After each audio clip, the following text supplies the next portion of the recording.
Start with our condolences to Nikki McCray. Rest in peace, young lady. Also, we'll talk about the Major League Baseball draft. Chase Burns, ninth to the Rockies. Grant Williams is no longer a Celtic. That hurts my heart. Tennessee picks up a commitment since we last spoke to you. So a lot going on. Here we go with Caleb Calhoun. I'm Dave Hooker. Let's get it rolling. The Dave Hooker Show. A presentation of Off the Hook Sports. Objective insight, expertise, top guests. Available on YouTube, Apple, Spotify, and the Off the Hook Sports app. Download now for free. Also available on offthehooksports.com. I compute and obey. Now to Dave Hooker. Ready. So here we go. Caleb Calhoun, a big show on tap. Tennessee with a commitment, but what do they need next after William Satterwhite? That's on offthehooksports.com.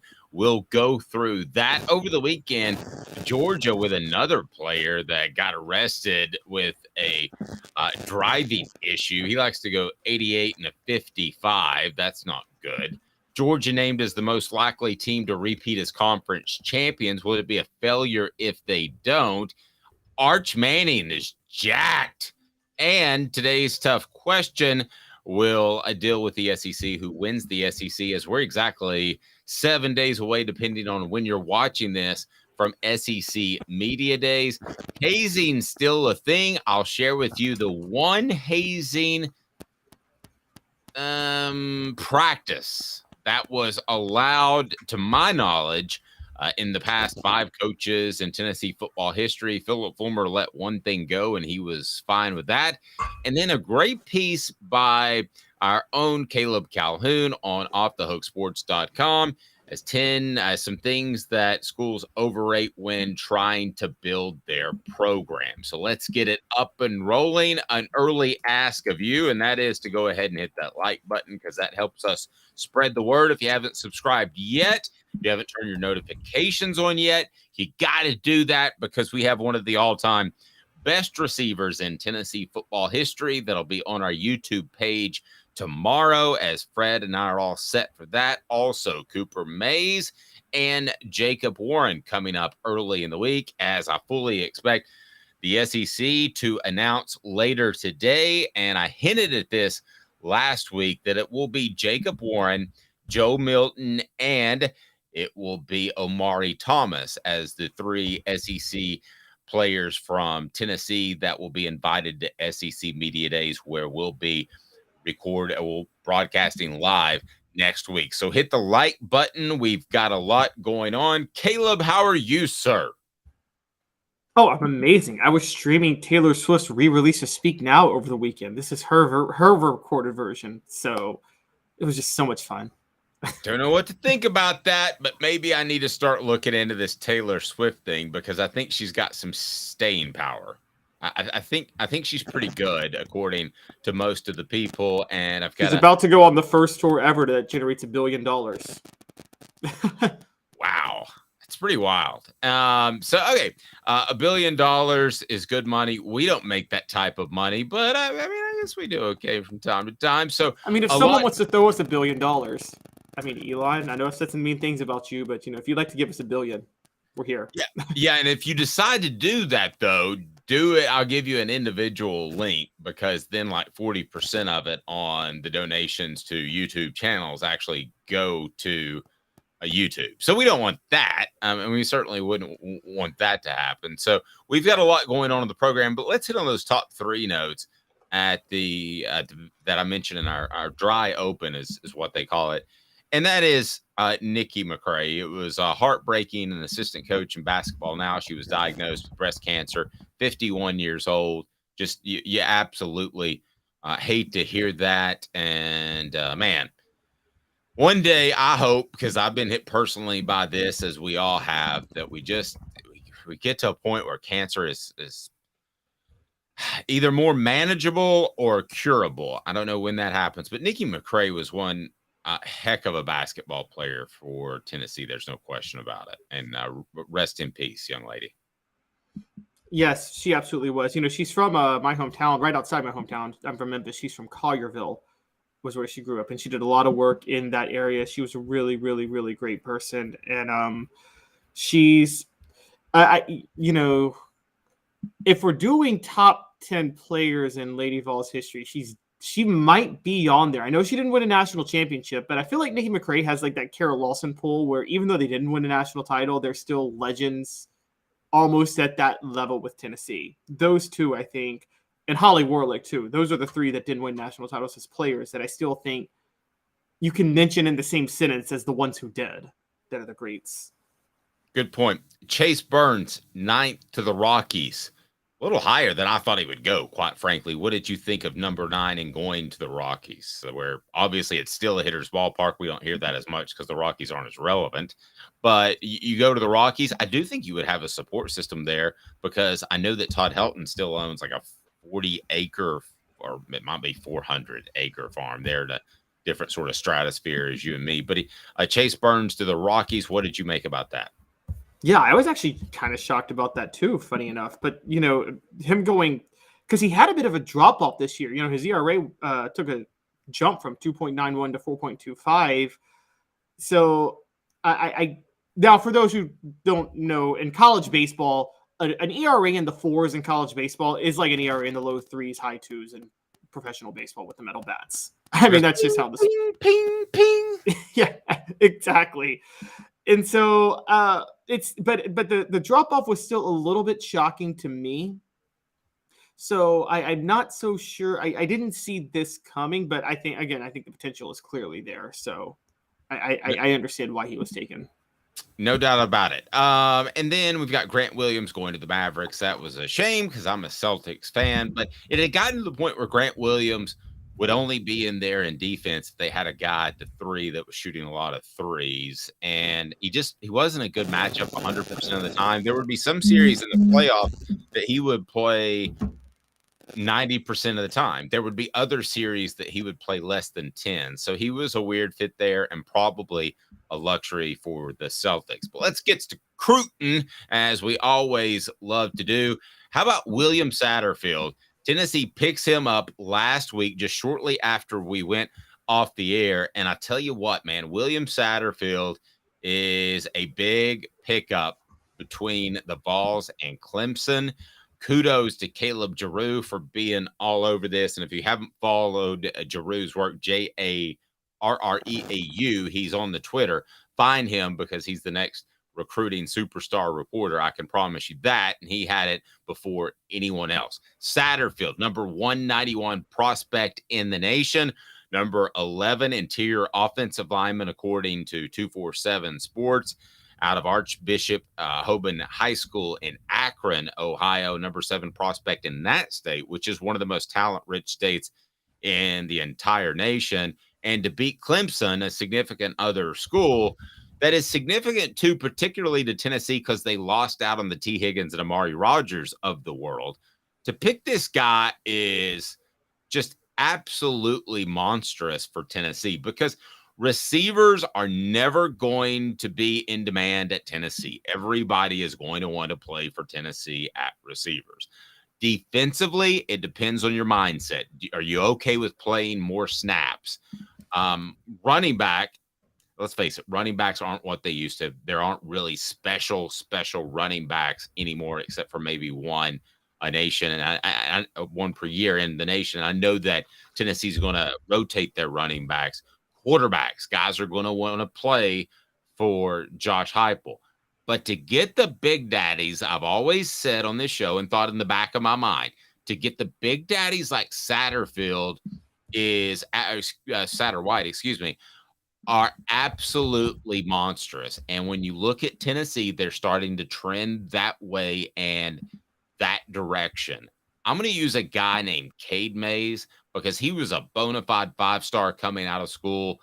Those are the type of guys you want. And I know Butch Jones back in the day that he would say, oh, we can grow this guy. There was the one guy out of Florida. I can't remember his name. It was like 250 pounds. I was like, no, you don't want to grow these guys.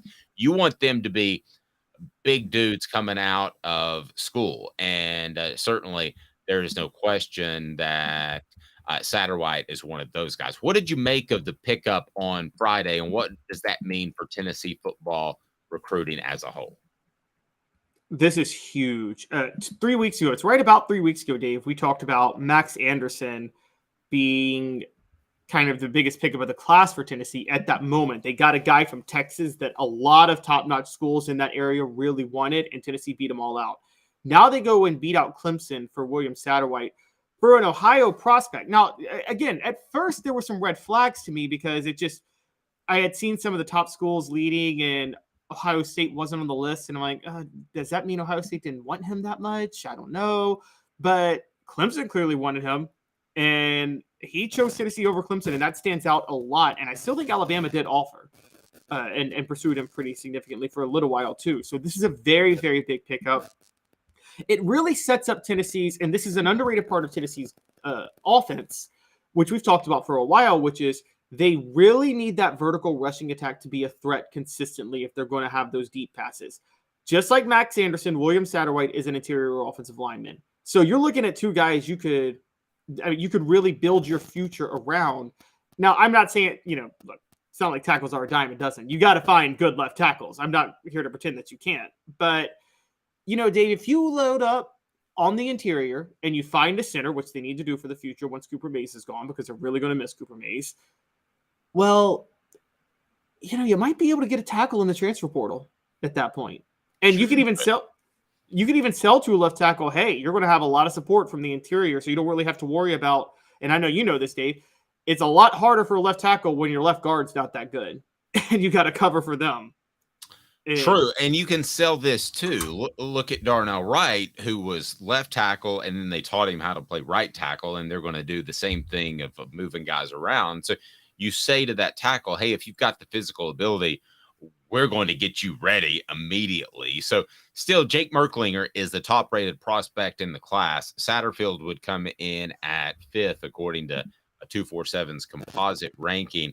And then if you want to look at the other offensive linemen that Tennessee has, it would be Gage Genther out of Colorado. I wonder if that one's a little bit of reach, just to be real honest with you. Then Jesse Perry out of MTSU. So you got a group to start with, but I'm going to be real honest with you. It's far from over. Somebody told me that in 2024, quote, that's when it gets dicey with the offensive line.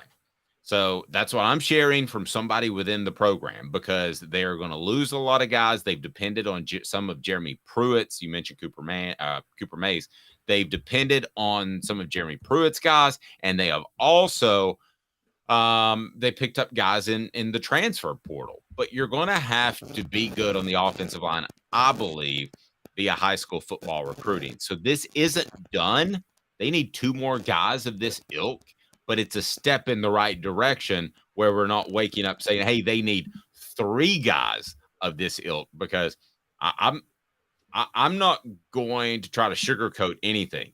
Satterwhite is the type of cat that if you get 2 or 3 of, you're going to be good on the offensive line each and every year. I believe he's that good. Yes, Max Anderson and William Satterwhite are both those guys that you can set. They're going to come to Knoxville, and the minute they learn the system, you can plug them in pretty much. They're not long-term projects at offensive line. And I overlooked Max Anderson. You're absolutely right. Another 4-star guy. So you pick up another guy or 2 that I think you're in great shape. Yeah, exactly. Whereas, yeah, you're right. Jesse Perry and Gage Ginther, both are much longer-term projects. If they have to go into the lineup before 2026, then Tennessee might be in some trouble. I'm just going to be honest with you. But you're right. If they can get 2 more of these guys, that really sets up their offensive line. They've got to, again, I'm learning now, the more I cover Tennessee, I didn't realize, Dave, it seems like, I know left tackle is probably a more important position. Yes, a left tackle is more important than center. But center seems like the hardest job to find somebody competent at on the offensive line. It seems like a total shot in the dark if you can get a good center or not. A lot of dudes don't touch the ball in high school.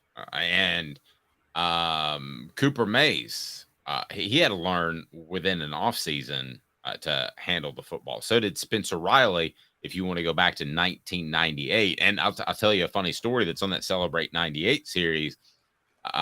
Spencer Riley didn't have one single fumble to T. Martin. So a new quarterback, a guy that had moved from the defensive line, but they did have one. I don't know if you remember this play early in the Syracuse game, but at one point, Spencer Riley snapped the ball and T wasn't ready for it, or he snapped it early. And so Spencer just ran off running with it. That's illegal touching. You can't do that as a center, but it doesn't count as a fumble. And Spencer Riley still takes great pride in that. So I thought that was pretty cool. So what does Tennessee need left? Well, according to Caleb Giroux on offthehooksports.com, they need more receivers. Look at Mike Matthews and Amari Jefferson. More interior offensive linemen. Williams Winery, it would be one. Camarion Franklin would be another. Running back, wouldn't hurt to get a special running back. How about Braylon Russell? That's what Tennessee is after right now. So you meant interior defensive line, not interior offensive line. Oh, interior defensive line, excuse me. Yeah. And then Braylon Russell is another guy that they could team up, you would think, with Peyton Lewis. That would be pretty good. But I don't know that they're going to get a special running back anytime soon, but there really aren't that many special running backs, Caleb. But if I had to grade Tennessee right now and how they're cruising along, I would give this, as far as recruiting, B to B minus at this point, which is just fine for early mid-July. That's actually pretty darn good. Yeah, that's exactly where I would have it too. And part of it is, and they're finally doing this, and they've been doing this the last couple of weeks, is they're, even though the ranking isn't where you want it to be yet, because it's in the 10 to 15 range, I think Composite has dropped them down to 11 today. They were at number 10 yesterday. What I would say is that they have addressed clear needs with this class. And that seems to be what Josh Heupel's going about doing a lot, which is he doesn't seem to be getting the 4 or 5-star players. You know what I'm talking about. Those like five stars that push your class into the top 5. But he's making sure every position group is filled with competent players where he has the needs for going forward. That seems to be his recruiting method more than anything else. No, and you can lean as long as you want to on the transfer portal, but I don't know that long term, pardon me, that's where you want to end up. So Satterwhite, a huge pickup for Tennessee, and Tennessee felt confident going into that. So it wasn't any great surprise whatsoever. All right, let's get to Georgia. I'm going to look around the conference, and we'll do that for the remainder of this week as well, as far as the key teams that are on Tennessee's schedule and that could stand in their way of a fantastic season. And there is no question that Georgia is that. They were named by CBS Sports as the most likely team to repeat as conference champions. This is like zero surprise to me, Caleb, especially with the Big Ten and Southern California and UCLA combining. So you could have said if Southern California was still in the Pac-12 that it would be. Oh, no, they're going to be in the Pac-12 this year. They're still in the Pac-12 this year. Okay, so why wouldn't it be Southern Cal in that instance? I thought they had moved that thing up. Oh, well, USC didn't win the Pac-12 last year. That's why. Utah won it last year. But wouldn't you think with all they have coming back in another year under Lincoln Riley? So let's make an argument right there. Well, this list is who's most likely to repeat as conference champions, not who's. So you have to win the conference. Which of the conference champions last year are most likely to repeat this year? Now, I still disagree with the list, funny enough, because I'm with you. I think USC is the most surefire conference champion. But of conference champions most likely to repeat, sorry, Clemson should be ahead of Georgia. Not that Clemson's better than Georgia, but Dave, Clemson winning the ACC or Georgia winning the SEC? Which one's more likely? Come on. Okay, let me make the argument, but I agree with you. So let's just restart this. Georgia is the most likely to repeat as conference champions. Should it be Clemson or Georgia? Let me make the argument for Georgia, and then I'll let you roll with Clemson, okay? The argument for Georgia is that I think Georgia is the best football program in the nation. Now, you could retort that with they're also the worst driving football program in the nation, and that could undermine them. And that's something that we're going to get into throughout the week and with some Georgia beat writers next week at SEC Media Days. But here's why I think that Georgia is very, very likely to win the championship again, because what sport do teams most often win when they're better? It's football, right? I mean, in basketball, you could have a hot shooter. In baseball or hockey, you could have a great pitcher or a great goalie, respectively, that could take you to a title. But for the most part, would you agree that the better team wins in football? Is that fair? Yes, and this is really going to show when the playoff expands to 12 teams. Yeah, I think it actually could be ugly at times. So here's why I like Georgia to repeat as the SEC champion, is because I just think they're significantly better than Alabama, and I think this is somewhat of a transition philosophically this year for Alabama. So I understand your Clemson argument, but ultimately, is Clemson that much better than Florida State or the other suitors to win the SEC? Maybe, but I might be higher on Georgia than you are. I think that Georgia is rounded, assuming they take care of their off-field issues. I would go Georgia with this list as conference repeat champions. You would go Clemson. Would anybody else rival Georgia to you, Caleb? I think those are the only two, because then you have Michigan and Utah, and I actually don't think either of them is likely to repeat. I think Ohio State and USC both win those conferences. And then you have Tulane in the American, but again, and Kansas State in the Big 12. So, yeah, those are the clear-cut top two. The reason I'm going Clemson is I don't even think Florida State's Clemson's toughest game this year, and they play Florida State. I'm going to be honest with you, Dave. Clemson's toughest game is one of two matchups. Now, you tell me which one. That opener at Duke, that is scary. I don't know if you know, Duke went 9-4 last year. And I'm just saying, Mike Elko is – you talk about a coach that might be the hottest commodity in college football next year if he repeats that at Duke. And – sorry, what were we going to say? No, go right ahead. Oh, yeah, so that's – but if they get past that, the only other game for Clemson that scares me would be in ACC play – would be Miami on October the 21st. But I'm still not sold that Miami is where it needs to be with Mario Cristobal. So I think they have that. They get Florida State at home. I think Florida State's massively overrated. So I just think the road is easy. And I want to point this out. Everybody's caught with blinders that Georgia's won back-to-back national titles. But they haven't won back-to-back SEC titles. No. They didn't win it in 2021. And so I think people are seeing the back-to-back and just assuming automatically, three-peat, at least repeat is SEC undefeated. Yeah, you kind of think that, at least. Yeah. I did bump into somebody over the weekend, and we were standing behind them in a line, and I didn't speak to them, but I turned to the guy, and this guy had a big Georgia tattoo on the back of his calf, and he had Tennessee stuff on, so I knew that he was a Tennessee fan. I turned to him, I said, "Do you think he got that tattoo when Drunken Ray Goff was the head coach at Georgia, or just recently?" He goes, "Man, I'm with you, brother, but don't go down that road. Don't go down that road." Yeah, I was close, though, just for funsies. And I knew he would have my back. So I was excited about that.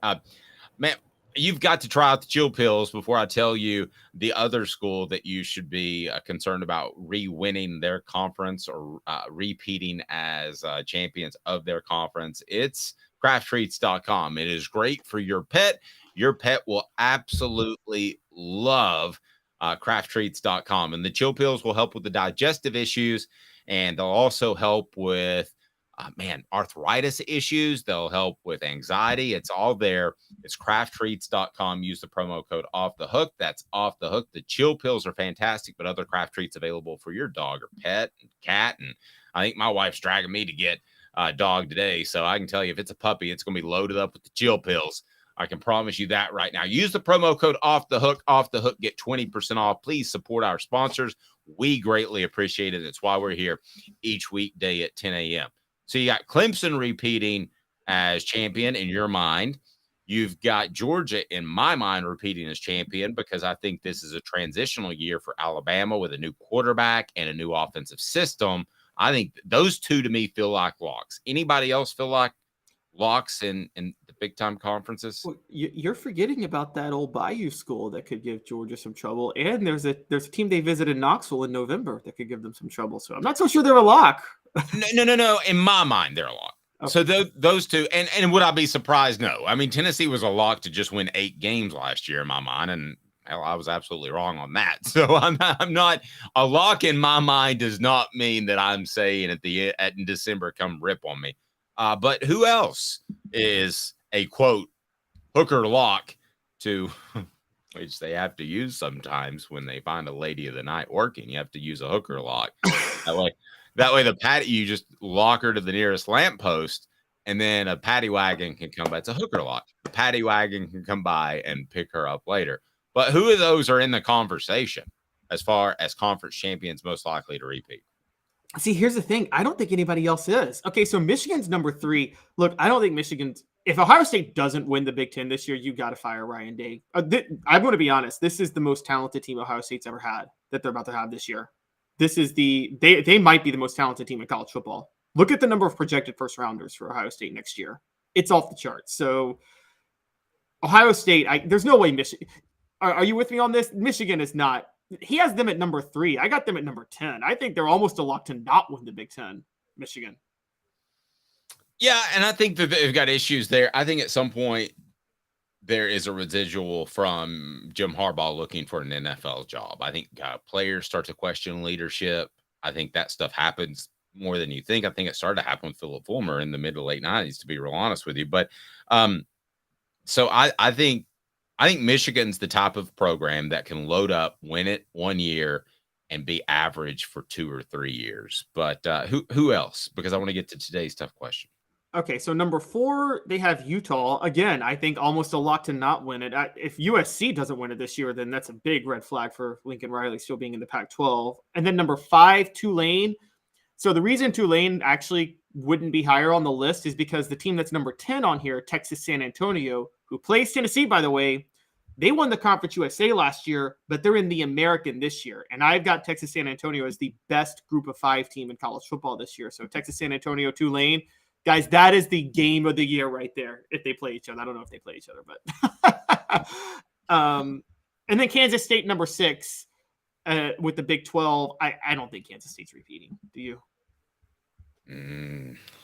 No, but I'm not going to sit here and pretend to be the biggest Big 12 expert in the world. I would just be real frank with you. Rocky Top Tom says Georgia's a lock in the SEC. Again, simply too powerful in defense. Only lock on my conference. And yes, Caleb, if Ohio State doesn't beat Michigan to win the Big 10, it's over for Ryan Day. Whoa, you guys have some pretty big standards. I mean, if they just lose 1 game to Michigan, I'm not sure they're making a change. And look at how loaded this Ohio I know, but still, you're in the college football playoff just last year, and will probably be this year. It's hard to fire a coach doing that. This Ohio State team is. I'm going here. If they don't win it, it's as egregious as the 97 Vols not beating Florida, which I thought was an egregious black mark on Fulmer's record. That 97 team was so talented, they had no business losing to Florida that year. That should have been the year they ended the streak, not 98. And I got to be honest, if Ohio State doesn't go undefeated in the regular season, with maybe a slip up here, they got to win the Big Ten. They're too loaded. This Ohio State team is one of the most talented teams I've ever seen in college football this year. No. Here we go. So that leads us to today's tough question. And I can actually tell when we have a huge audience on all of our platforms, and we're off and running on a Monday. So I'm going to ask you to hit that like button and be sure that you subscribed and be sure that you have your notifications on, because it's practically football season for me. I'll go ahead and tell you, kids, when we get to SEC Media Days, I think you can probably hear it in my voice. I'm jazzed, and we're going to be from there. Man, this is football season. I don't care what you say. This is football season. When I get on ESPN.com and I see that the lead story is the selection of the WNBA All-Star Draft, to hell with that. I am just absolutely in football season. Here we go. Today's tough question. It's about the Dogs. Today's tough question. Take a side. Take a stand. The Dave Hooker Show, a presentation of offthehooksports.com. Yeah, so from now on, when somebody asks, Somebody says, what do you like to listen to? What's your favorite podcast or show? And you say the Dave Hooker Show with Caleb Calhoun. Just say, and they say, wow, why do you listen to that? That Dave Hooker guy, he's washed up, and I haven't heard of Caleb Calhoun yet. No, you have to say, because on their show, it's football season, by golly gee, and you can use other words. So is it a failure for Georgia if they don't win the SEC? Yay or nay, Caleb? No, because they could still win the national championship without winning the SEC. The SEC is the one conference where you can do that. No. The SEC still matters. It is a monster failure for Georgia if they do not win the SEC. You just rolled your eyes at me. Do you consider the 2021 season a failure for Georgia? Partial. Oh, come on. You think Georgia... Partial, I do. The SEC is, and if you're watching on the video platform on YouTube, I mean, it's this close. I got my fingers this close together. To me, winning the SEC, and I've always said this, is just this close to winning the entire national championship. I would rather, let's put it this way, I'd rather win 3 SEC championships than 1 national title. Is that crazy? No, because then you're knocking on the door on that 4th year. I got a question for you. Would you rather let's do this? 90s through 2000s Braves. Would you rather be the Braves during that period or the Marlins? Braves won the division every year, but got 1 World Series title. Marlins made the playoff. I'd rather be the Braves over the Marlins with the 2 World Series titles. Yes. No. You take the peak championship is the most important thing. You take the ultimate championship. Sorry. You take it. Everybody agrees with you so far. They're saying that's crazy, Dave. The SEC means something to me. Do you think? Remember that 2004 series where the Red Sox came back legendary from the 3-0 deficit to the Yankees to win the? I don't want to talk about that as a Yankees fan. I just don't. Well, do you think the Red Sox were like, well, we didn't win the AL East, so it still was a failure? Do you think they thought that? No, but I'll put it this way. I think beating the Yankees in the playoffs, they would look back at that as a special year, even if they didn't win the World Series. I do believe that. Oh, they probably would. But I'm just saying you'd rather be the team that wins it all. You would. That's the most important thing. Utah made the playoffs 20 years in a row with Karl Malone and John Stockton. I think the Rockets are happier with their results when they made the playoffs twice and won it twice in the mid-90s. Okay. All right. There was no Jordan there, though. But Arch Manning's buff. Arch Manning is just absolutely just a superstar. He's Arnold Schwarzenegger in his prime. Some people would have you believe. We'll get to that. Does that matter? And a scout told me that Arch Manning is most like one Manning, and we'll discuss that after this. But Arch Manning's buff. 2 minutes.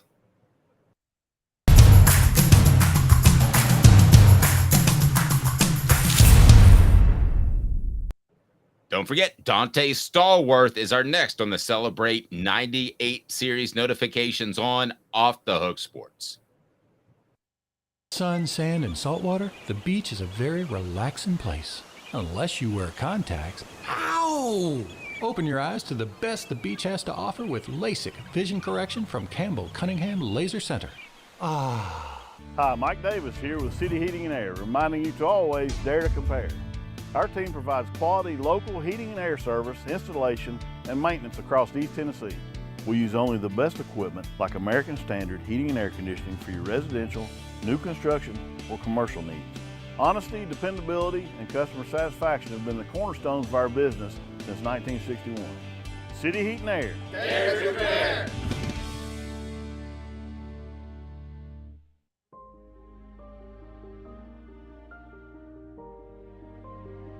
Our family has been creating one-of-a-kind pieces of jewelry in West Knoxville since 1986. Each piece is a combination of unique processes that bring your idea to life. Every day in our shop, a truly special item with a story all its own is being manufactured in our facility, bringing the history and family sentiment into a whole new generation of life. We're grateful that you chose us to be Knoxville's best jeweler, a title that we value and respect. Because to me, being a jeweler and owning a jewelry store are not the same thing. I'm Rick Terry. I'm a jeweler, and we want to be your jeweler.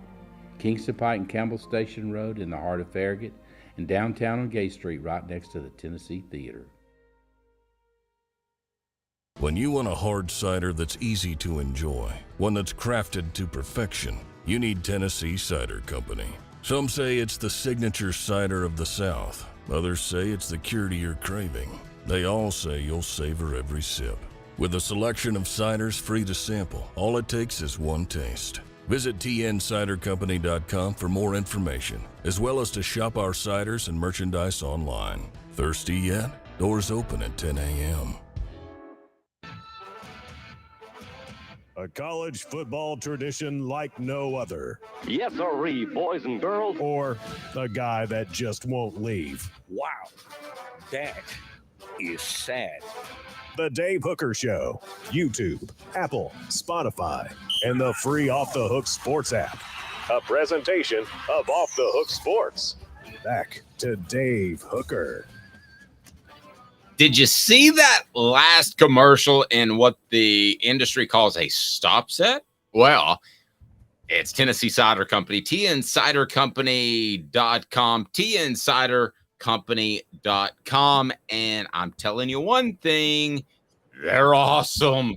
Absolutely awesome. And they support our Celebrate 98 series. Dante Stallworth, who played the part of Peter Warwick leading up to the championship game, he wasn't a huge factor in that season, but some things you'll learn about Dante Stallworth are just monstrous and how he helped the Vols that year. But if you go to tncidercompany.com, tncidercompany.com, you can order their fantastic cider, support Tennessee fans, and use the promo code HAT. Use HAT, and you will get a hat, as you'll have some swag with any order, and you can order from anywhere. And Caleb Calhoun is so excited to talk about Arch Manning being jacked that if you're watching on YouTube, he just threw it up on the screen without me doing so. He's just that was not on purpose. That was a total accident. It was too.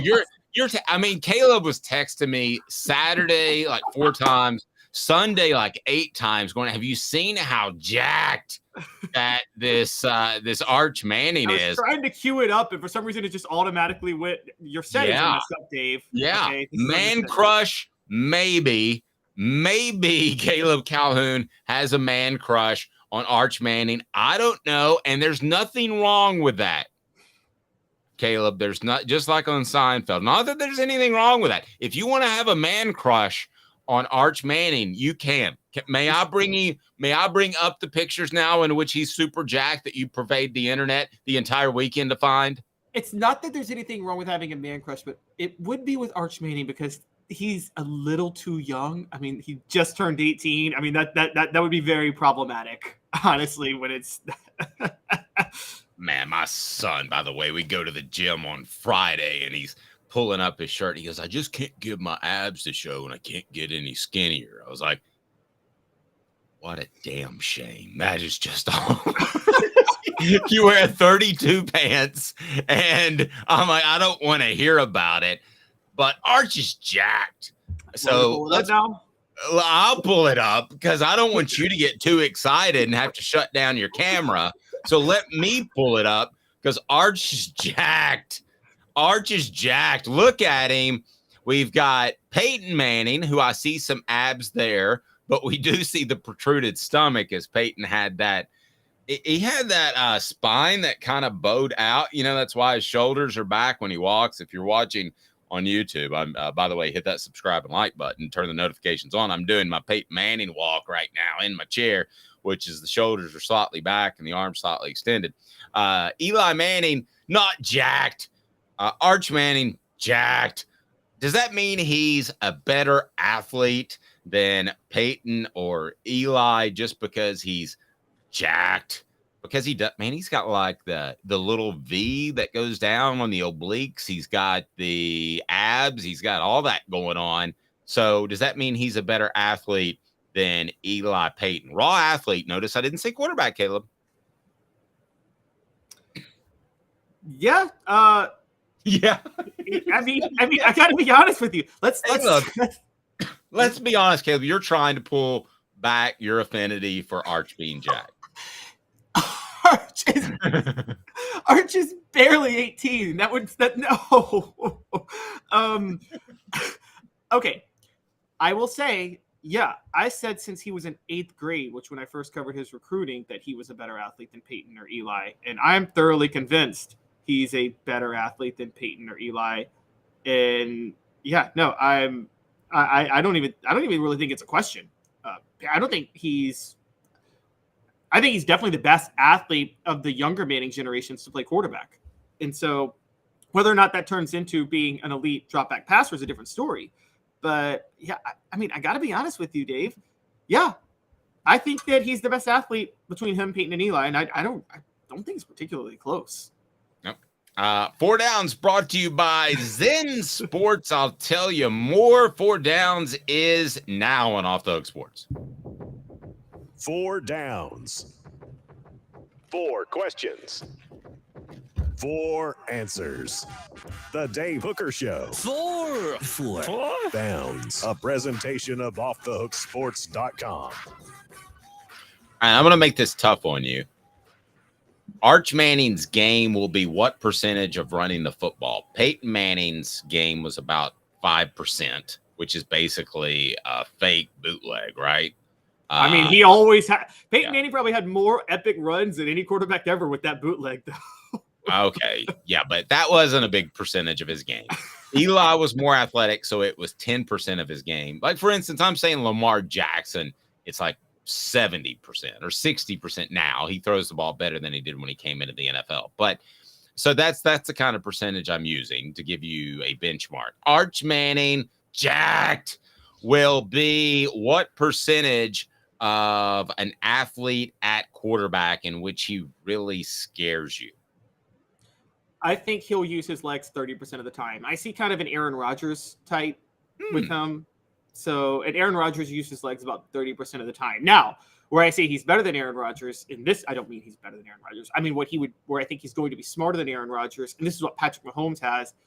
Dave, one of the most underrated flaws in Aaron Rodgers' game. Did you ever notice he always immediately tried to roll out the minute he took the snap? He didn't like throwing from the pocket that much, and I think Arch is going to have the Patrick Mahomes factor where he's going to be comfortable throwing from the pocket. But that's why I put it at maybe I'll down it to 25% because I think that he's going to try to stay in the pocket.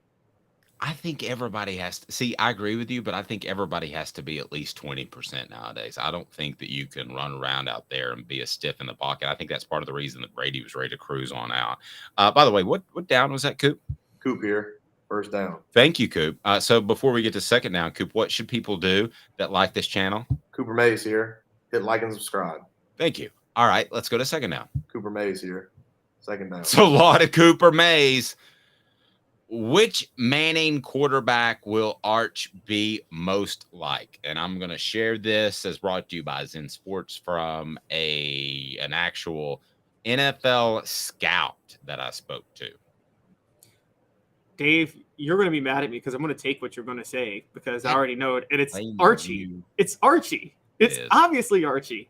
Yeah, because Archie was an athletic quarterback. This guy's been covering football recruiting for 30, 35 years, and he says he reminds him just like Archie Manning. And for those that don't know, Archie Manning would have won 4 Super Bowls if he were picked by the Pittsburgh Steelers instead of Terry Bradshaw. He was that good. He was elite. He just played for the worst teams, especially when there was a bigger drop-off, and still teams had the mindset of making money means it's a good team. It's a good business. Well, we know now that you can do more. You can do both. So, and during that time, because of the rules, a Hall of Fame caliber quarterback couldn't single-handedly get a team to the playoffs because the rules were you were allowed to just beat the heck out of the quarterback at that time. So, yeah, very true. I think sorry. No, he's very much like Archie Manning, his grandfather, no question about it. I don't know what. Yeah, and the shocking part of it is how did Peyton and Eli not get any of their dad's athleticism? That's the real story. A big zero. You know what I think it was? I think it's as simple as this. I think they were trained at a time. Think about when they're high school athletes. Who were the best quarterbacks? They were pocket passers. whether we're talking about Joe Troy Montana Aikman. or Troy Aikman or any of those guys, Montana could run a little bit, but what were they taught to do? What did they spend 95% of their preparation throughout their middle school, high school, college careers doing? And that was to be a pocket passer. I think it's as simple as training somebody. I'm not saying that Peyton Manning is going to be like doing reverse jams and windmills and all that stuff, but could he have been a better runner? Yes. The first thing you would want to do is not tie his shoelaces together on his two shoes. Remember he ran around like his shoes were tied together. Did you? Oh, I see. Yeah. Well, he was taught to do that, right? But not when he broke the pocket. I think it's save your rear no matter what. Well, and it's funny you talk about this because like now I always hear about how like uniquely athletic, more athletic than every other quarterback John Elway was at the time. But then I'm like, okay, but if John Elway played in this era, would he still have that level of athleticism since every quarterback is athletic like that? Was it just relative for John Elway because no other quarterback was that athletic? I'm going to give you a 30% yes on that. I think he was goofy athletic because he was a solid 6'5" and thick. I think that would be something that would push him past the average athlete today. But I definitely see what you're getting at. You wouldn't look at him nowadays and say incredible athlete because everybody's an incredible athlete. Before we get to third down, Zen Sports, the new sports book in Tennessee, revolutionizing the way you earn sports betting rewards. That means no more deposit bonuses that turn into deposit nightmares on Zen Sports. What you see is what you get. And with their cash rewards program, you get a lot of cash for a welcome bonus. Earn an unlimited 5% cash back on your betting volume for your first 15 days when you sign up with the code HOOKED. That's HOOKED. Unlimited 5% cash back. Keep betting, keep earning with up to 3% cash back on your betting volume every month after that, and refer friends to earn a percentage of their betting volume as cash rewards too. Zen Sports bringing the cash back to Tennessee. So if you bet big on sports, you want to be betting on Zen Sports. Zen Sports betting just got better. Support our sponsors. Again, use the promo code HOOKED, and you get unlimited 5% cash back. That's pretty awesome. Hey, Coop, I lost track of the downs. What down are we on? Tennessee center Cooper Mays here. Third down. Thank you, Coop. Best raw athlete in Tennessee quarterback history is? He's currently playing for Tennessee. Oh. His name is Joe Milton. Oh, see, that surprises me. I thought you might go Nico. Okay, so Joe Milton's the best raw quarterback. You kind of got me on this one. All right, I was going to go with either Condridge Holloway or Heath Schuler or James Banks. I didn't think about today, the guy's currently playing. But when you figure in size-speed ratio, it's probably Joe Milton. But I'm going to make an argument quickly for Heath. And I think this is a very solid argument. And I'll take Heath, as a matter of fact. I think Heath Schuler had somebody come up to him, put their arm around him at 7 or 8 years old and said, you can be a decathlete. You can win the decathlon in the Olympics. No doubt about it. He would have been as successful doing that as he was a quarterback, maybe even more so. So I'll take Heath Schuler, and here's why. Because when I watch Joe Milton, I don't see great lateral. I don't see great hips. I do see a great, powerful runner with speed and the strongest arm that I've seen since T. Martin, and maybe stronger. But Heath Schuler had that ilk of arm. He was a better runner overall than Joe Milton. I think you would agree with that. Tell me if not. And so I think the arm was in the same league and a better runner, even though he might not have the size-speed ratio. I think he could shimmy and make you miss. I don't know yet that Joe Milton can do that. So what about my argument for Heath? The best of the three is probably James Banks, but he only played quarterback for a couple weeks against Georgia. So, but that's a whole different discussion for another show. So if I told you Heath or Joe Milton, would you still take Joe Milton as the best athlete? You make a strong case. I wanted to point out, it's funny when you mentioned James Banks, because I thought, James Banks is probably the best raw athlete to ever play quarterback at Tennessee. But you're right. Then he moved to receiver, and then he got kicked off the team. And I mean, I said I think I told you a few weeks ago, I don't know anybody that threw away a more Hall of Fame NFL career. James Banks would have been a multi-millionaire if he just wasn't so much of a head case. I mean, nobody threw away their life. Like no argument. And I think people make that statement too easily, but I have no argument whatsoever. Yeah. Now with Heath, so Dave, so I was so young, I've seen Heath Schuler highlights, and I will say the thing that sticks out to me about Heath Schuler that I will say is his elusiveness, where he was very good at throwing side to side on the run. I don't know if any quarterback has ever been better throwing on the run than Heath Schuler at Tennessee. I've never seen a quarterback that was well on the run. Now, all of his highlights are him throwing on the runs in some way a lot of times, but who was more athletic, just pure athletic, than does T. Martin have a case? Or like if you put T. Martin and Heath Schuler in a decathlon, who's the best? I think Heath. And I will say this too. There is one throw, if you want to go back and look at that, I was in person in that game because I had a friend who illegally sold me tickets.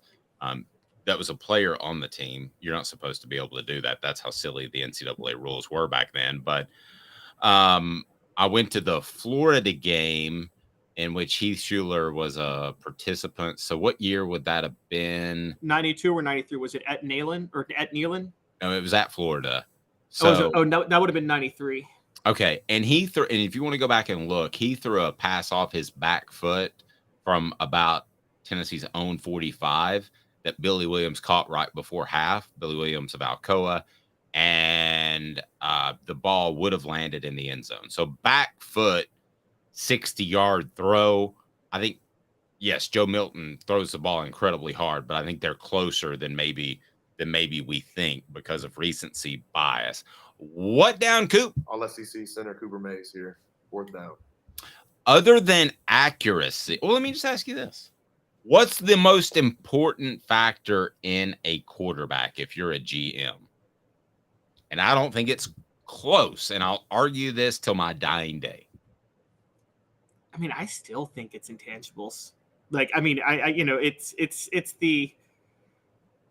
I mean, that's Peyton Manning got a Hall of Fame career on intangibles alone. His intangibles outweighed everything he had physically. And I still think that matters. I mean, and I will never get over, look, Tyler Bray could have had an NFL career as a starter if he had better intangibles. I mean, and so I'm still going intangibles. Couple of other votes.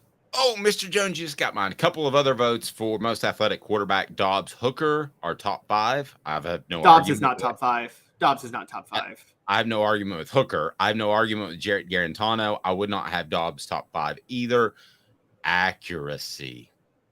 It is accuracy. That there is something innate about that. It's like being a great shooter in football. It's basketball.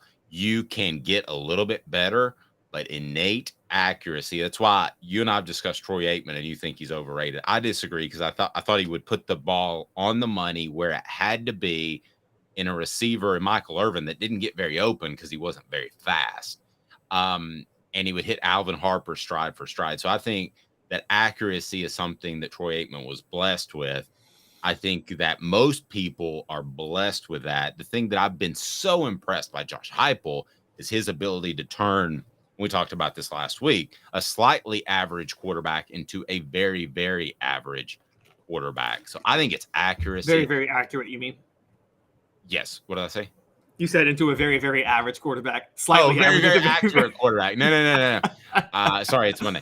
So I believe firmly that it's accuracy. I think that's innate. I think Aaron Rodgers has that. I think that's why he doesn't have to show up to off-season workouts for the Packers, which he is now for the Jets. But I just think you show up and you can, it's like the old carnival game. One dude can hit it right in the middle of the old milk jugs, and one dude like me with a 50-year-old shoulder and tried to throw as hard as he could cannot.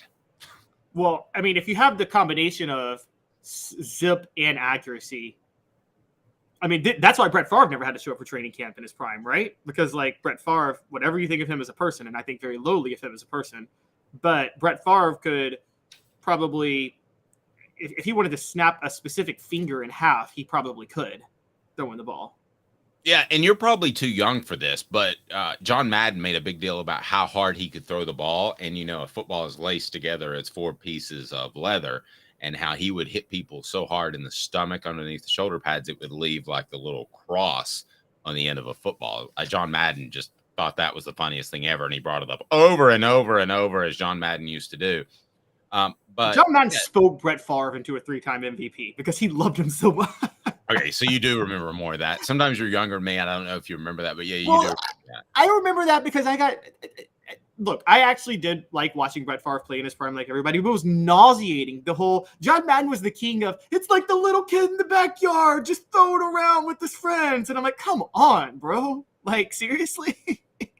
Yes, agreed with that. All right, so best athlete, end of the day, your take? I'm taking Heath Schuler. Sorry. I'm still going to take Joe Milton. I think if Joe Milton had, I think Joe Milton could be trained to do what Heath Schuler was able to do. Honestly, no, accuracy, he doesn't have it. Accuracy has nothing to do with athleticism. So that's true. That's true. If we did a decathlon tomorrow, if Heath Schuler in his prime and Joe Milton in his prime, I'm taking Heath Schuler. Or we did something like the Battle of the NFL Stars, which was always just all right. But who's winning the arm wrestling championship? Who's winning in arm wrestling? Joe Milton or Heath Schuler? Come on, it's Milton. Well, probably, but there's also modern day advances. I mean, they were giving guys creatine back then, and that's why half Tennessee's football team cramped up before a couple of games in '98 before they determined, whoa, let's lay off this creatine thing. It dehydrates you. Yep, Florida's game time touchdown to Travis McGriff happened because Deion Grant cramped up right on the throw in '98. All right, we got hazing. That is a thing again. What in the world should we even be surprised? I'm going to tell you why we shouldn't be surprised. And I'm also going to tell you that hazing has happened at Tennessee that I'm aware of, and what the difference is between okay hazing and really, really bad hazing. Here we go. What the? What was he thinking? Release the hounds. The Dave Hooker Show. Keep cool. A presentation of offthehooksports.com. Can you do me a favor, Caleb Calhoun, and try to describe the hazing that was going on at Northwestern as lightly, I guess, as you can, because it's kind of gross. It involves sexual type of innuendo. Do you want to describe it for me and just take me off the hook, because I don't really want to get let me pull up the full. Well, and then I'll tell you that there's a school that I covered that people would all know, a high school that did this as recently as 10 years ago, a very similar type of thing. I'm not going to tell you which school, and I'm going to tell you the hazing that was allowed in the early 90s, late 90s and early 2000s at Tennessee. But first, can you just describe this Northwestern hazing, because it's gross? Yeah, I'm trying to be very, not gross, I guess, PG when I'm talking about this. But basically, the former player, the main former player who spoke on, who was the whistleblower in this, said that there was this practice called running, which primarily freshmen, if they made mistakes on the field and in practice, they would be restrained by a group of 8 to 10 upperclassmen dressed in various purge-like masks. You guys seen The Purge? You know The Purge, where they it was a movie where they, like, every year I know the movie. I know the concept of the movie. You got 24 hours to take out your vengeance on society. You can commit whatever crime you want in that 24 hours. Yes, and there was this group that would wear these masks, and so it was like scary looking. So they'd wear those type of masks, and they would restrain the player, and they would begin. They would begin dry humping the victim in a dark locker room. Okay. Basically, with or without clothes on. That part is not clear. I believe with clothes on, to be fair, and the reason I say it is because the phrase dry humping kind of implies clothes. Right. Okay. So, well, I can tell you that a school in East Tennessee that's a prominent school, this was something that I dug into that was happening. I was working for ESPN at the time, and ESPN didn't want to run it because they were scared. but this happened in which players would be hazed by having to get in the middle of a group, and guys were undressed, at least from the waist down, and they would shake stuff close to the players. I don't know if there's physical contact or no, but I can tell you that when I interviewed one of the players, he was in tears. So I don't doubt that it actually happened. And I interviewed other people that confirmed this. So I don't want to get into that. I'll tell you the hazing that was allowed at Tennessee, which was the kind of hazing that hazing should be. And that was very lighthearted. And basically the way it worked is they said, you're going in the ice tub. And I think that Fred may have mentioned this when you were on with us, but we talked about it more in depth in the Celebrate 98 series, Dante Stallworth coming up this week. But the hazing was this: hey, freshman, you're going into the ice tub. And for those that haven't played organized sports, ice tub is the best and worst thing as far as rehab. When you get in it, you're terribly uncomfortable. Your little friend might run away to Iowa, if you know what I mean. So much. That's the best way I can put it. But after 2 minutes, and if you can, I worked my way up to 20 minutes when I was doing CrossFit, believe it or not. And you have no more muscle soreness. You know the muscle soreness when you lift too hard one day, Caleb, and like a day or two later, you're like, you had zero muscle soreness. So it absolutely works. So, but there was a means to an end. You start to like the ice bath. And the deal was you either go in the ice bath or somebody's going to throw your rear in there. And that was it. That was hazing. Now, I'll give you an example of another hazing. So that one's okay. Wouldn't you agree, Caleb? I don't blame anybody for doing this back then, but I would say it's not okay now. And here's why. Because we have more knowledge. Ice bath thing? Yes. And here's why. And we learned a lot about this during COVID. And when I was working, we covered a lot of COVID details and heart conditions and things like that. When you get dunked into cold water, nothing sends your heart into a greater state of shock than that. So if you have any sort of heart condition that you may not know about, it could actually trigger a heart attack immediately. And so while theoretically I'm with you, it's, for those who don't know, I studied some Titanic history in the past. Listen to the people who survived it that like actually sunk into the water. The worst moment was the second they got submerged into that water. And most of them died right then. Okay. So, I love you to death, but I'm going to differ on this with you for a little bit. I think that is as natural as stretching. So yes, you could find that 1 in a million person that it has a bad effect on. But I think ice baths, for those that train heavy, especially during preseason camp, I think that they're very valuable. So I think for the most part, you're showing. Now, if they say I've got a heart condition, don't put me in the ice bath, then don't. But so I think that was okay. But let me give you an example of another hazing that that to me is probably a little over the top. That happened at Tennessee. Brian Darden shows up at Tennessee, and there was one reporter there that said he will be one of the best tailbacks at Tennessee. So this was the mid-late 90s. And Brian Darden was, a lot of you probably know his name. He was highly rated, and a lot of the media said right then and there that this guy is going to be the next Reggie Cobb type of cat. This is going to be the next great player, Chuck Webb, if you want to throw it in there. Well, here's what Brian Darden did, according to multiple sources. Brian Darden trash talked the whole time he showed up. And he happened to trash talk to one of the best defenses that ever walked to the face of the earth. So they could run play action. Brian Darden got the hell knocked out of him. It didn't matter. He didn't even have the ball, and he was going to get hit. That probably broke Brian Darden's spirits at some point. So that is hazing. Did he deserve it because he trash talked before he had done anything? Probably.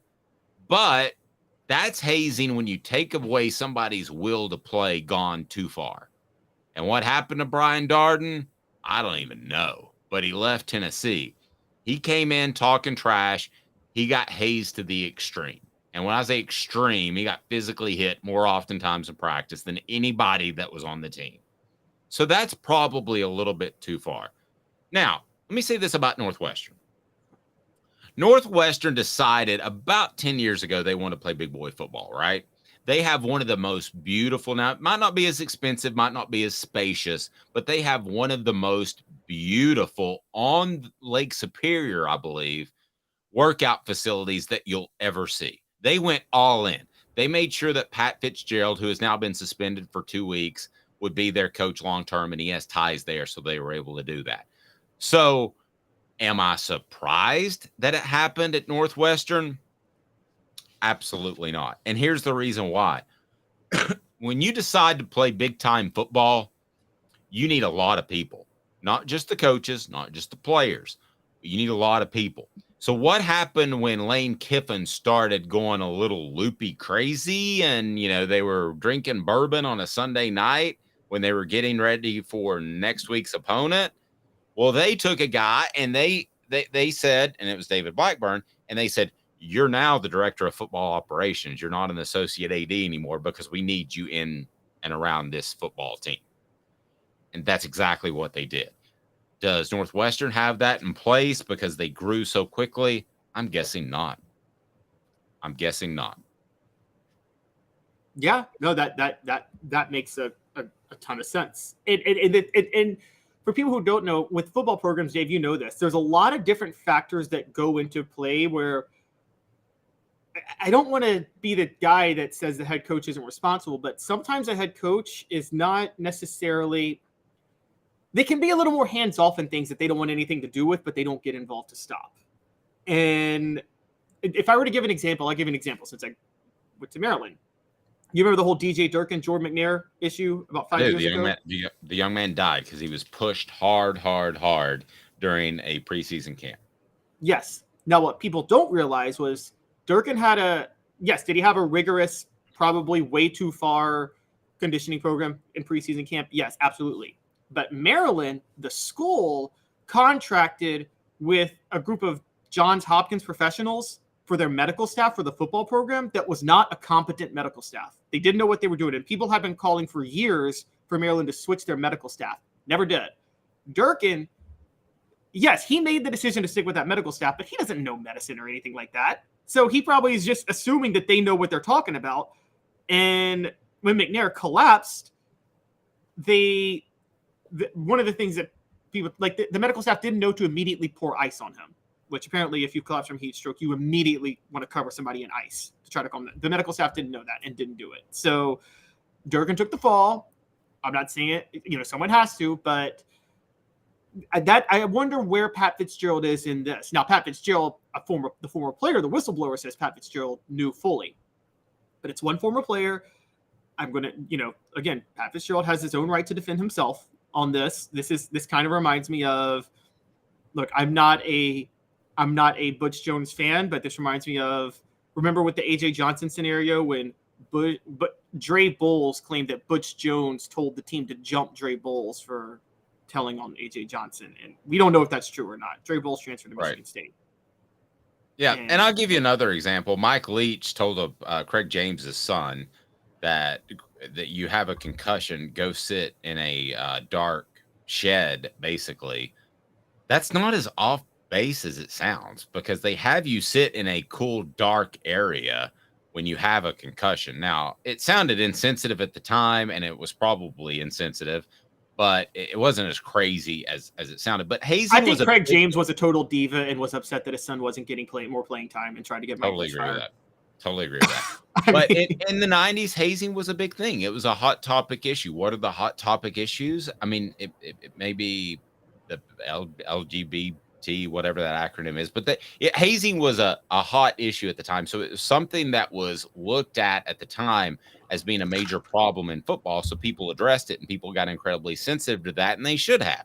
But am I surprised that slipped? Am I surprised that a program that's busting at the seams, or at least trying to compete with the top programs in its conference and its nation, am I surprised this has cropped in again?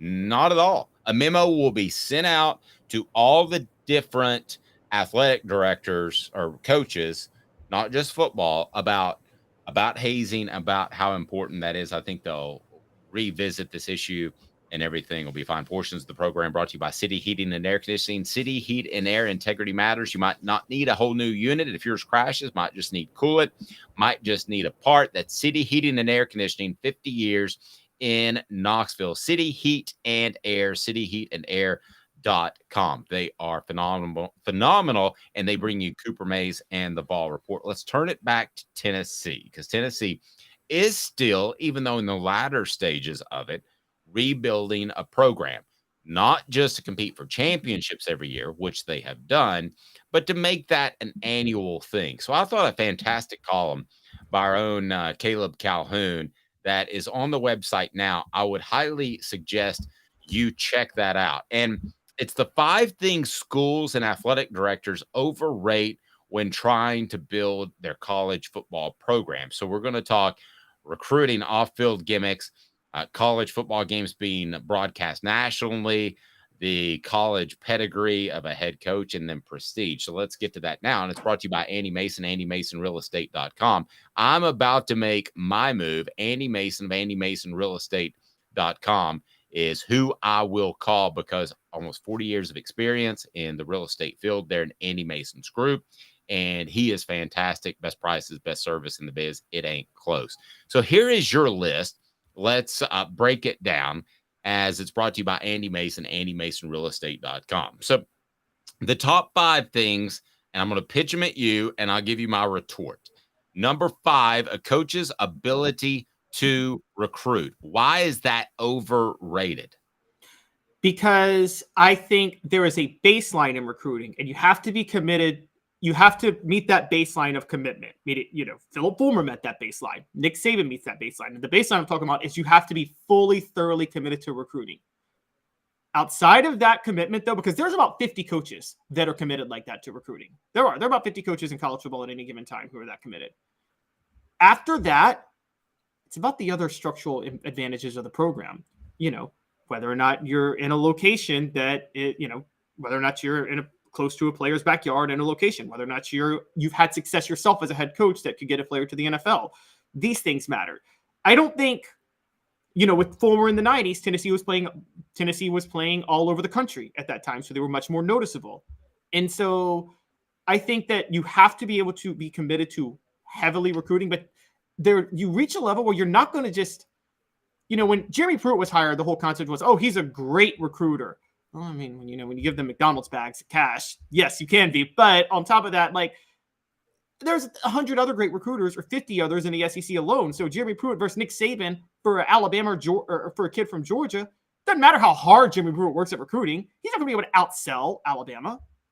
I'm going to give you 2 better examples, actually, with Tennessee. Butch Jones wasn't a great evaluator of talent. He just wanted the guy that had a 4-star next to him, or he was going to push that guy via recruiting services from a 3-star to a 4-star. So I don't think he was a great recruiter. And I don't think Derek Dooley was a great recruiter. I was told he didn't go to one high school football game his entire time at Tennessee. I think Tennessee recruited itself. So for a far different reason, I'm going to completely agree with you. A coach's ability to recruit. You can do more at Tennessee than you can, say, TCU, who I know made the college football playoff, but Tennessee has more to offer. TCU has more players nearby. But yes, I think you're limited as far as a coach's ability to recruit to the school you're at. Nick Saban wouldn't be considered one of the best recruiters of all time if he was at Kansas State. It just wouldn't happen. Number 4, you had off-field gimmicks that create buzz. I'm going to take a second here just to give an ovation to one Caleb Calhoun, because I was thinking about 3rd down for what over the season and how stupid that was. I know that's kind of an on-field gimmick. That stuff just doesn't work. It doesn't work at all, Calhoun. It doesn't. And the example I gave, it was 12 years ago. I was at that Maryland Monday Night Football game when they displayed those hideous uniforms. Remember that, Dave? They got famous for the ugly uniforms. Yeah, I was working for ESPN, so I had to call all the Maryland recruits. And what do you think of it? And it was so funny that you bring that up, because the recruits would say, those are neat because it's about the school. And then I would say, kind of off the record, but they kind of look like a hot mess. And each of them would go, well, they need to work on them a little bit. Yes. And I had friends that were Maryland fans at the time be like, "You don't get it, Buzz is Buzz, and the football team you don't needs get Buzz." it. That's what they all said. You don't get it unless you're a Maryland guy. Well, most of the prospects aren't from Maryland. Exactly. And guess what? Maryland went 2-10 that year. That was one of their 2 wins, and they never had more than 7 wins under Randy until they fired him 5 years later. So it clearly didn't work. And the flip side is Tennessee has gone with black jerseys and they've made things different. Well, the Tennessee fans that are tried and true, that's just blasphemy.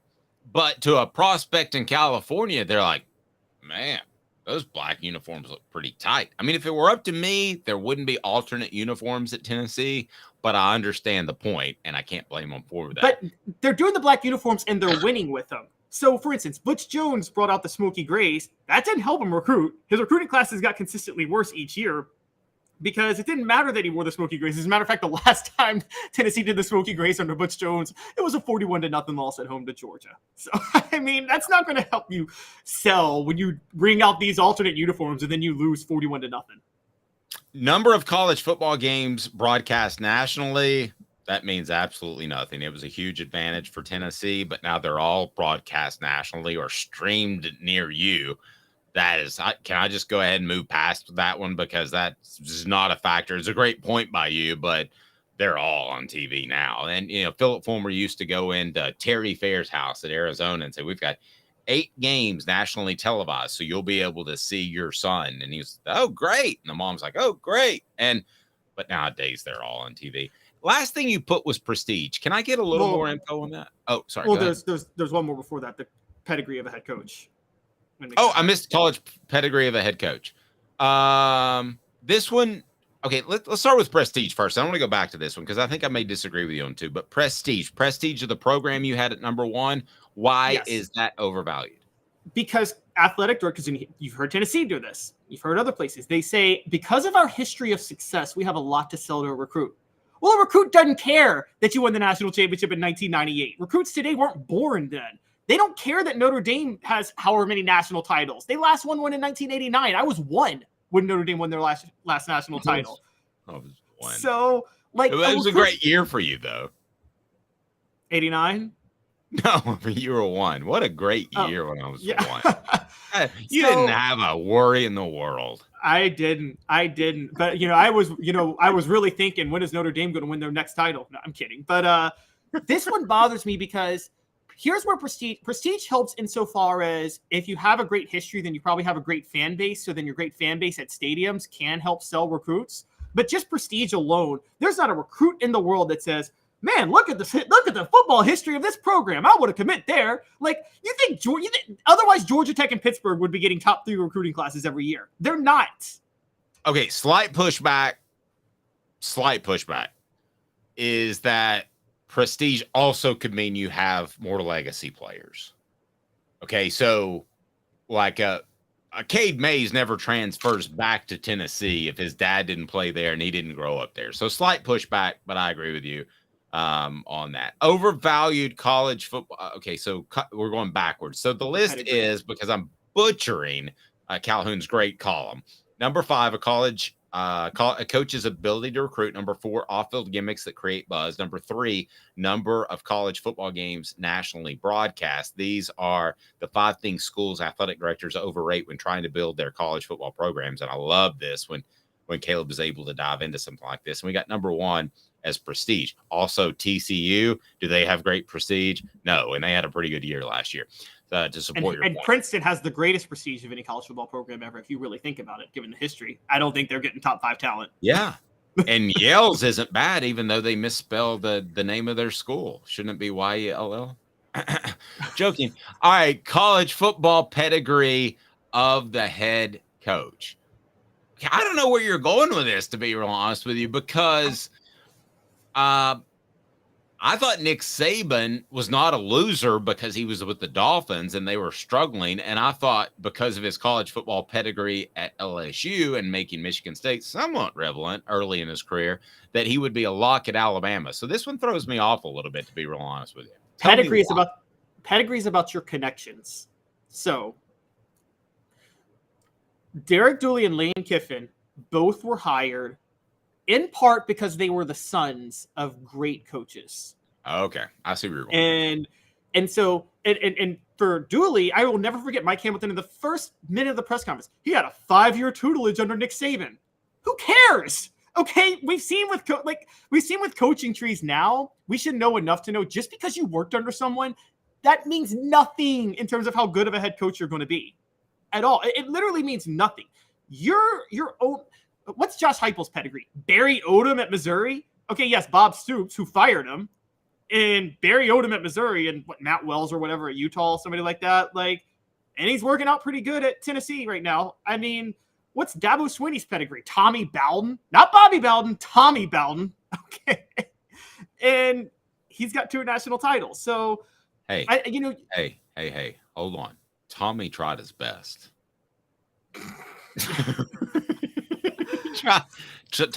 Tommy gave it his all, Caleb. So let's not throw Tommy Bowden under the bus. I'm sorry, he tried very hard. He tried. What's next? Are you gonna? I'm just saying that pedigree. We hear this all the time. Coach, how many times do coaches get hired because of other coaches they're connected to? And it is one of the most overrated things ever done in hiring college football coaches, and it drives me insane, honestly. And who was the Bowden that I get them confused? That went 12-0 at Auburn. Terry. That was Terry. Terry was very fond. Terry stopped by a radio station I was at one time and was very fond of the secretary that showed him to the studio. She was a young, pretty lady, and Terry. Isn't that why he had to leave his job? I don't know, but I just know he liked. Her name was Kendra, and he liked her a lot, and requested a phone number. That's all I'm saying. Have a fantastic day, morning, evening, afternoon, whenever you're watching. We're live 10 a.m. Do 1 second. Do 1 second before you tune out. Hit the notifications button because we're in high gear and we're going to have Dante Stallworth. We're excited. Hit subscribe. Hit like if you haven't, because we're going to bring you more and more. To me, it is football season. We are there, and I'm excited. He's Caleb Calhoun. I'm Dave Hooker. This has been a presentation